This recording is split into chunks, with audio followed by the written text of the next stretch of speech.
اور دکن کی سب سے بڑی بارگاہ حضرت خواجہ بندہ نواز رحمۃ اللہ علیہ کو احتیاطی اقدامات کے تحت زائرین کے لیے ابھی کھولا نہیں گیا ہے، نہ ہی کسی حتمی تاریخ کا اعلان ہی کیا گیا۔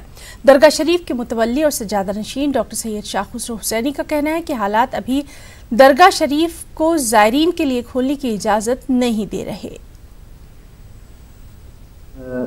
حکومت نے درگاہ اور مساجد اور منادر کو کھول دینے کے لیے 8 تاریخ مقرر کی ہے، لیکن میں ابھی بہت محتاط ہوں اس بیماری کے تعلق سے۔